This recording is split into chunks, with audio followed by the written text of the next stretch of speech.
Bueno chicos, buenas tardes.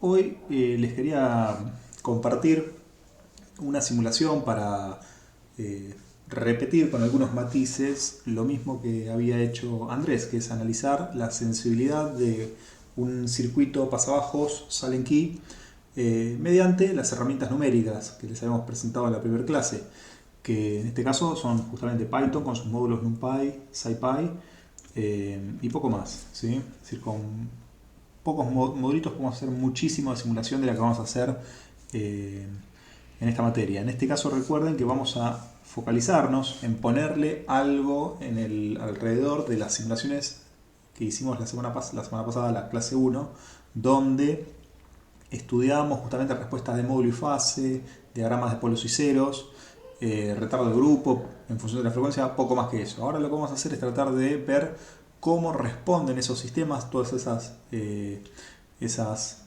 respuestas, las respuestas en frecuencia, no los diagramas porque sería muy engorroso, pero sí las respuestas en frecuencia son bastante indicativas del comportamiento de un filtro y de los parámetros de una ecuación de segundo orden, cómo se comportan cuando justamente le agregamos aleatoriedad, es decir, variabilidad o dispersión a los parámetros de un circuito, es decir, a los valores de las capacidades, a los valores de los resistores, y bueno, que es algo bastante normal a la hora de evaluar la sensibilidad de los parámetros omega 0, Q, la ganancia K, cuando justamente ponemos componentes reales.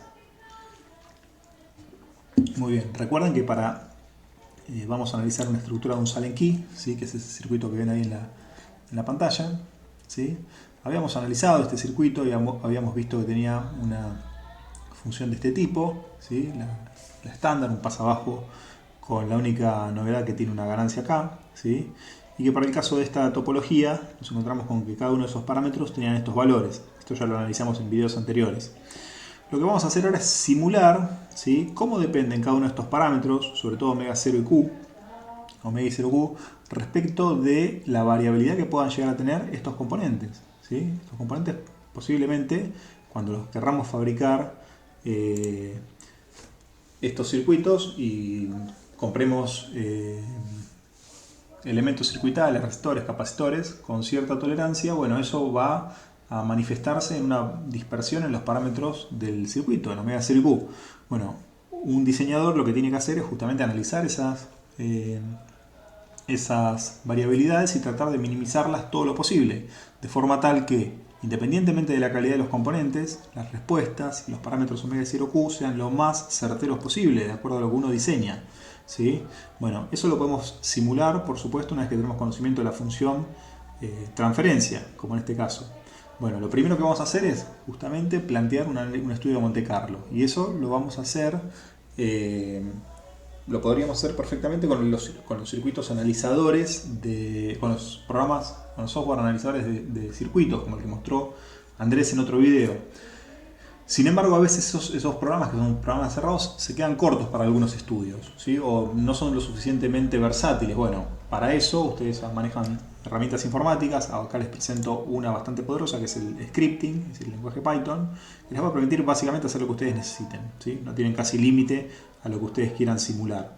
Por lo tanto, en este caso lo que vamos a hacer es una simulación de la dispersión de todos los componentes del circuito a la vez. Vamos a suponer una situación lo más realista posible. Lo único que nos quedaría en una simulación de este tipo por simular es dispersión en los parámetros del amplificador operacional. En este caso sigue siendo el amplificador operacional ideal, pero todo lo que está alrededor le agregamos incertidumbre, le agregamos una tolerancia a incertidumbre. Bueno, ¿cómo podemos simular la tolerancia? Bueno, lo que vamos a hacer es, bueno, pensar que en principio vamos a definir cuál es la tolerancia que queremos, ¿sí? La tolerancia que queremos en nuestros componentes. En este caso hablamos de tolerancia al 5%, ¿sí? Tolerancia 5, la variable tol mide la tolerancia en términos relativos al valor nominal de un componente. Por lo tanto, permitimos incertidumbres del 5% del valor nominal. Luego, una vez que establecimos esto, ¿sí? Después vamos a volver sobre algunos otros parámetros de la simulación, y planteamos un diseño, ¿sí? un omega 0 y un Q, un omega 0 normalizado y un Q de 10. Ya ustedes ya saben, si vieron los videos o estudiaron ya la topología de Salenki, un Q de 10 es una situación bastante incómoda para un pasabajo de Salenki, dado que justamente tienen una sensibilidad muy fuerte al Q. ¿Sí? Es decir, el Q es muy sensible a la precisión de los otros parámetros circuitales. ¿Sí? Eso ya lo estudiamos en videos anteriores. El que esto no lo tenga claro todavía puede ir a revisar esos videos. ¿Sí? Luego, ponemos justamente un Q para exigir a la estructura y ponerla en una situación incómoda. Por supuesto que si ponemos un Q más bajo, esta simulación no va a ser tan... no va a arrojar resultados tan interesantes o tan evidentes como en este caso. Luego, calculamos lo que serían los valores centrales de los componentes, es decir, los valores que necesitaríamos para poder lograr estos dos parámetros. ¿Sí?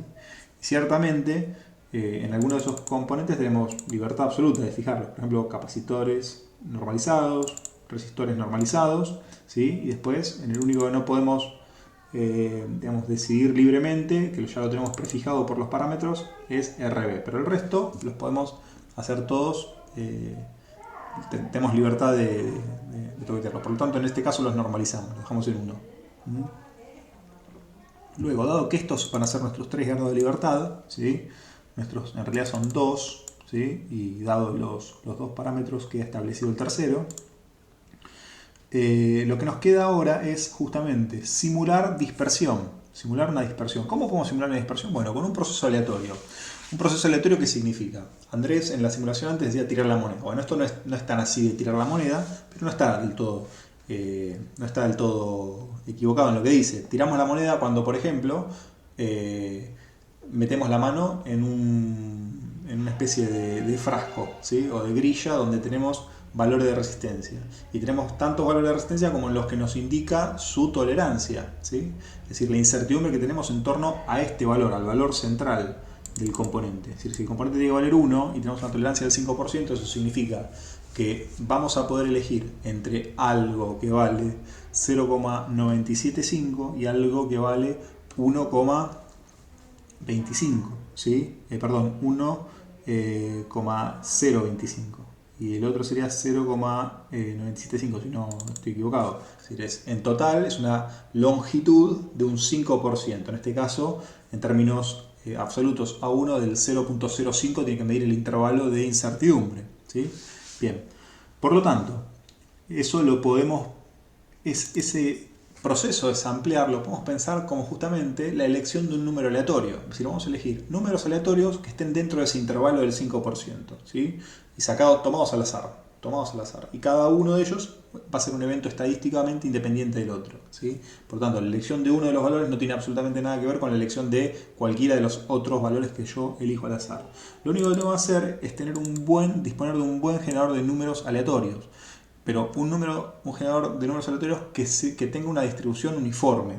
Recuerden que una distribución uniforme significa una distribución que en ese intervalo del 5% cualquiera de los valores tiene igual probabilidad de ocurrir. ¿Sí? Igual probabilidad de ocurrir. Eso es algo que nosotros entendemos como distribución uniforme. Bien, fíjense que lo que vamos a hacer en este caso es elegir NN valores. ¿Qué es NN? NN es justamente la cantidad de iteraciones o experimentos que vamos a hacer.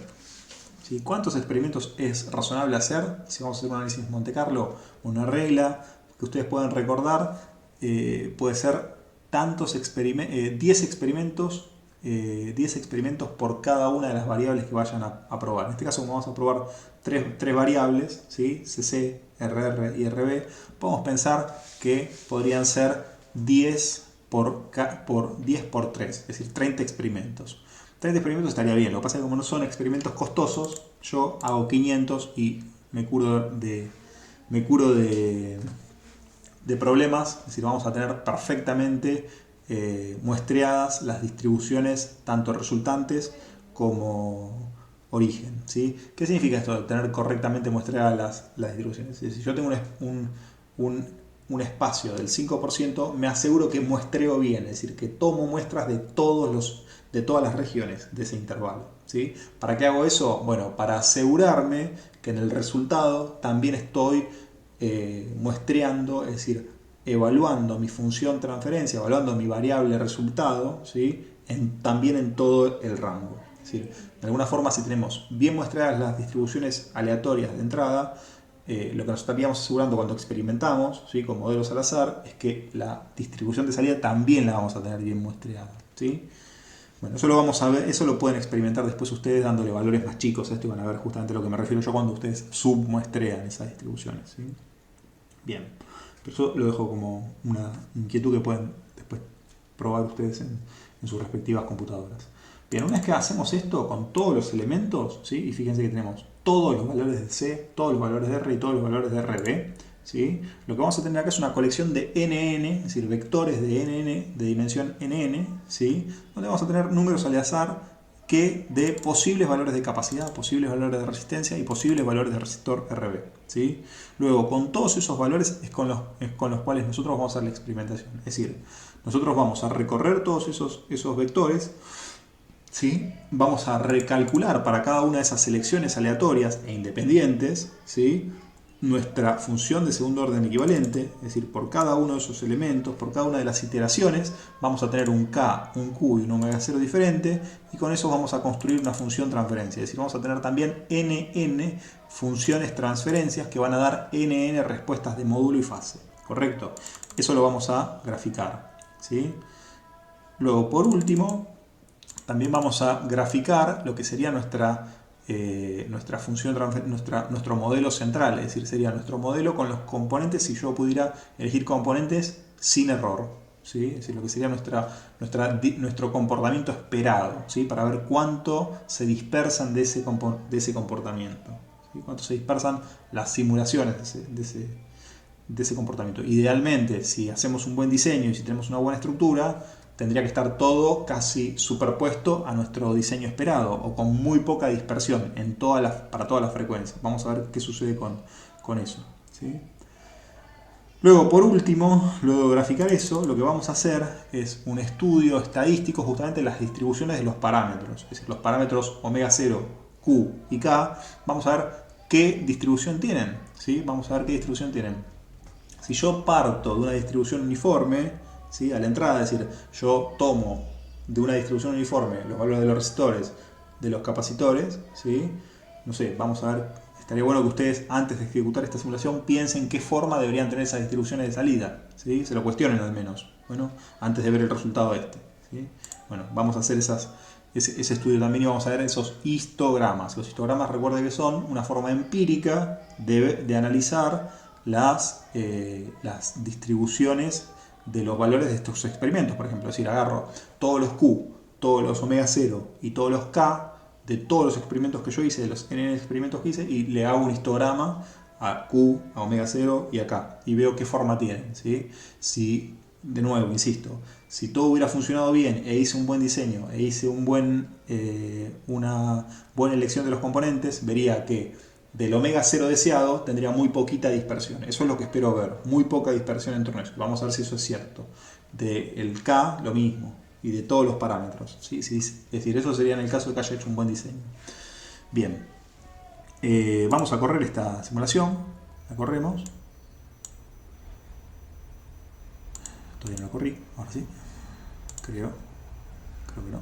Ahora sí, ahí la corro. Y vamos a ver el resultado, ¿sí? Va a ser 500 iteraciones y podemos ir viendo acá, ventana por ventana, los resultados. Bueno, esto sería, vamos a correr mi ventanita, si no molesto, ¿sí? Esto sería, a ver dónde me puedo poner acá, creo que me puedo poner y va a estar bien. Esto sería todas las respuestas de módulo y fase de los 500 experimentos que hice, ¿sí? Los 500 experimentos que hice tomando capacitores y resistores al azar, los tengo acá condensados. Voy a hacer un zoom a esta región, a la zona, es decir, antes de hacer el zoom, a ver si puedo evitarlo, no puedo evitarlo. Vuelvo a la visión original. Fíjense que así, a simple vista, lo que puedo ver es que hay zonas donde hay muy poca dispersión, como por ejemplo el punto de partida, ¿sí? El punto de partida del pasabajo, es lo que sería el centro de la banda de paso, ¿sí? Y el final también, pareciera que todo converge más o menos a lo mismo, ¿sí? A lugares con poca dispersión. Sin embargo, todo lo que está en torno a omega 0 tiene muchísima dispersión. Y evidentemente ahí está el foco donde un diseñador debería poner la atención. ¿Por qué acá hay tanta dispersión? ¿Sí? Bueno, si hacemos un zoom a esa zona, vemos que el comportamiento esperado lo tenemos resaltado un poquito acá por una línea roja. Espero que lo lleguen a ver ustedes. Yo puse una línea un poquito más gruesa y la ploteé al final para que esté por encima de todas. Pero lo que vemos es que tenemos unos cuantos dB de dispersión en lo que es omega 0. Unos cuantos dB de dispersión. ¿Producto de qué? Producto de que esta estructura ciertamente es muy sensible, como ya lo estudiamos con el análisis de la sensibilidad. Por supuesto que, como habíamos adelantado, el estudio de la sensibilidad es sumamente limitado. Si bien ya habíamos visto que había que prestar mucha atención al Q, porque era muy sensible al K, ¿sí? Era muy sensible a las variaciones de K. En este caso que hacemos un análisis Monte Carlo, tenemos un conocimiento un poquito más acabado. ¿Por qué? Porque en ese caso solamente estamos considerando solamente las variaciones de R, ¿sí? Estamos considerando las variaciones de R, no las variaciones de todas las resistencias y de los capacitores que tenemos en la topología. Por lo tanto, acá lo que vamos a estar experimentando es variaciones en omega 0 y variaciones en Q, que ustedes ya saben que van a ser los responsables de este sobrepico, de este subamortiguamiento o sobreamortiguamiento, ¿sí? Y lo mismo podemos ver en la fase. La fase también se sale, pero muchísimo, de forma muy violenta, producto de los corrimientos en omega 0 y producto de los corrimientos del Q. Vemos que hay muchísima dispersión en torno a omega 0. Y eso lo podemos ver tanto en la visión general como cuando hacemos un estudio más pormenorizado. Muy bien. Vamos a ver si analizamos, ahora pasamos las respuestas de magnitud y de módulo y de fase fueron en ese sentido bastante evidentes de mostrar este problema, el problema de la topología de Sallen-Key. Pero vamos a ver un poco si ahora hacemos el análisis estadístico de los parámetros. Por ejemplo, la ganancia, ¿sí? La ganancia K de esta estructura, ¿sí? Fíjense que debería dar un valor que seguramente está en torno a 9,20 algo, ¿sí? 9,20 algo, y evidentemente lo tenemos confinado entre 9 y 9,5, ¿sí? Siendo el valor central de la distribución, recuerden que es el valor más probable, ¿sí? El valor más probable. Por lo general pueden pensarlo como el valor medio, pero el valor medio en tanto y en cuanto sea una distribución que se parezca a una distribución normal, a una distribución gaussiana. En este caso no parece tan gaussiana, ¿sí? No parece tan gaussiana, tiene más pinta de ser una distribución triangular, ¿sí? Y esa distribución triangular posiblemente tenga que ver justamente con dos procesos uniformes convolucionados. Tal vez ustedes vieron en ASIS que justamente cuando tenían una variable aleatoria mezclada de alguna forma mezclada en un proceso lineal con otra variable aleatoria de forma uniforme, la variable resultante, esa mezcla, una combinación lineal, ¿sí? La distribución de la variable aleatoria de salida tenía que ver con la convolución de sus distribuciones. Bueno, si recuerdan, una cajita convolucionada con otra cajita es una distribución triangular, que es un poco lo que pueden ver acá, ¿sí? Y esto era un poco lo que yo les motivaba a que piensen un poco antes de hacer este tipo de estudios. Luego, eso con respecto al K. Si vemos ahora, perdón, me quedo ahí tapadita. Si vemos ahora el Q, ¿sí? Fíjense que el Q ya no tiene nada que ver con una distribución triangular, ¿sí? Tiene que ver más con una distribución más del tipo exponencial, ¿sí? Esta es de la familia exponencial. Fíjense que también el valor central de la distribución está en torno a 10, que era un poco el Q que queríamos, ¿sí? El Q de 10, es decir, el centro de masa de la distribución está por el valor 10, como ven por acá, ¿sí? Y el resto de la masa también se distribuye de forma exponencial en valores muy altos, tan altos como 70, es decir, a veces hemos tenido Q de 70, en algún caso llegamos a tener un Q de 70, al cual posiblemente sean esos ejemplos que habíamos visto, estaban con mucho sobreimpulso.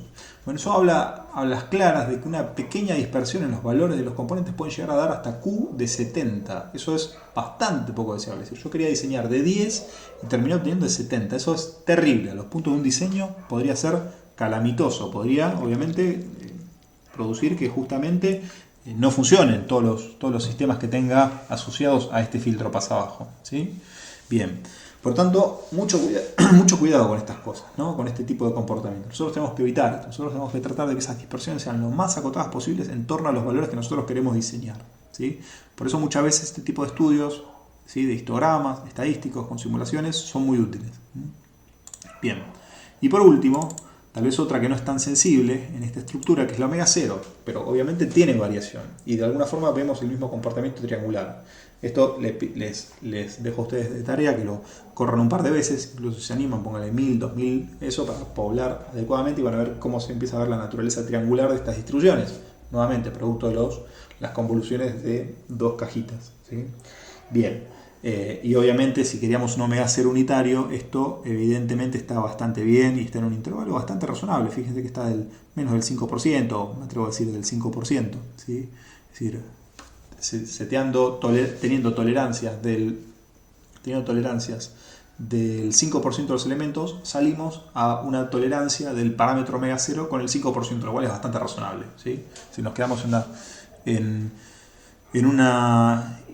un intervalo de incertidumbre del 5%, incluso mejor que la distribución de partida, porque recuerden que la distribución de partida era uniforme, y eso asumía que todos los valores dentro de ese intervalo del 5% tenían igual probabilidad. En este caso, el hecho de ser triangular ya nos habla a las claras de que tiene un poco más de probabilidad de que el valor esté en el centro.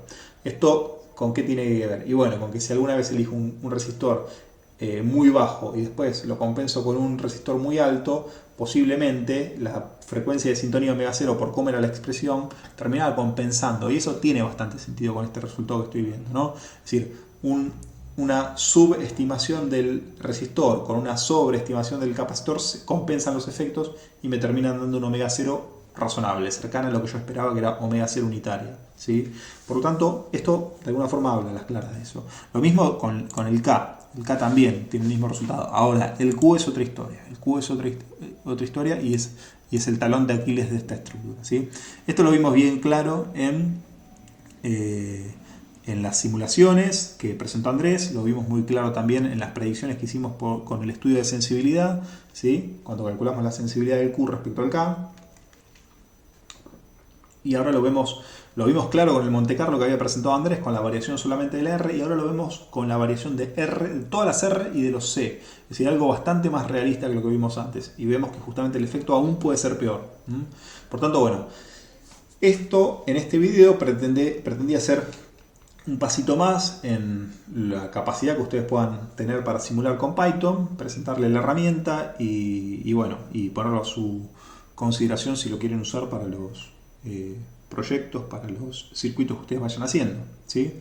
Bueno, voy a presentar un videito más, ¿sí? Para ver cómo hacemos, por ejemplo, para presentarle otra herramienta muy poderosa que son los Jupyter Notebooks, ¿sí? Los notebooks son documentos que van a integrar los resultados de una simulación como esta, ¿sí? En un formato lindo para presentar y fácilmente compartible. Es decir, que ustedes lo pueden compartir por un link y, por ejemplo, compartirlo de esta manera, ¿sí? En una página web de esta forma y que quede lindo, bonito, con el código que acaban de hacer, los resultados que acaban de ver ahora, que vayan en un documento, ¿sí? Y que el documento sea no solamente actualizable de acuerdo a la propia simulación, porque el documento tiene incrustado código que si ustedes cambian los valores, actualizan estos valores de los gráficos automáticamente, sin necesidad de que ustedes corran la simulación en Python, copien los valores de los grafiquitos, los peguen en el documento y así hagan una iteración monstruosa que justamente implica mucho de trabajo de llevar imágenes de un lado a otro. Bueno, en este caso lo tienen todo integradito, junto con capacidad para meter gráficos de cualquier parte, con capacidad de poner matemática estilo látex de forma muy sencilla. Bueno, lo tienen de alguna forma para lo que serían nuestras cosas, los gajes del oficio de la ingeniería, todo bastante bien resueltito. Así que si les interesa esto, mírense el otro video que voy a subir ahora en un ratito. Bueno, los saludo hasta dentro de un rato.